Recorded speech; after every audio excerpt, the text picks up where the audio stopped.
السلام علیکم ورحمۃ اللہ وبرکاتہ۔ ایک صاحب کا سوال یہ ہے کہ رکوع اور سجدہ میں کتنی بار تسبیح پڑھنا ضروری ہے؟ اگر رکوع میں یا سجدہ میں ایک ہی بار تسبیح پڑھا تو کیا سجدہ سہو کرنا پڑے گا؟ ایسے ہی رکوع اور سجدہ میں تسبیح نہیں پڑھے تو نماز ہوگی یا نہیں؟ تینوں چیزیں بڑی اہم ہیں اور رکوع اور سجدہ کے حوالے سے اکثر و بیشتر لوگ پریشان رہتے ہیں۔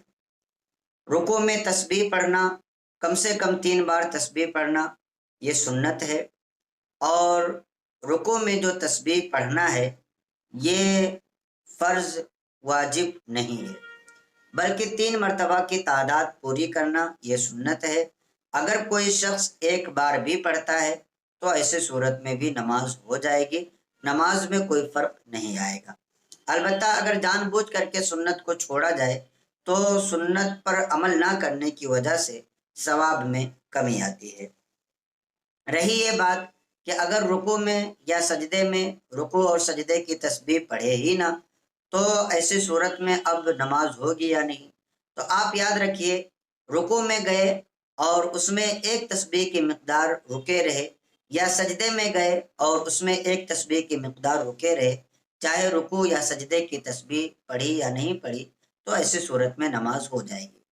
اس لیے کہ نماز میں یہ تسبیح پڑھنا یہ سنت ہے، رکوع میں اور سجدے میں، تو رکوع اور سجدہ کرنا فرض ہے۔ رکوع اور سجدہ کیا لیکن اس نے سنت پر عمل نہیں کیا تو ایسے صورت میں نہ تو اس سے سجدہ سہو کرنا پڑے گا اور نہ ہی ایسے صورت میں نماز پر کوئی فرق آئے گا۔ ایسے ہی سوال یہ بھی تھا کہ اگر کوئی ایک ہی بار پڑھے رکوع میں تسبیح یا سجدے میں تسبیح تو کیا سجدہ سہو کرنا پڑے گا؟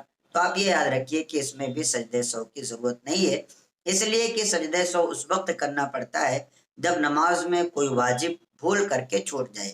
حالانکہ رکوع یا سجدے میں تسبیح پڑھنا یہ واجب نہیں ہے بلکہ سنن میں سے ہے، اور سنت کے چھوٹنے سے نماز میں سجدہ سہو کی ضرورت نہیں ہوتی ہے۔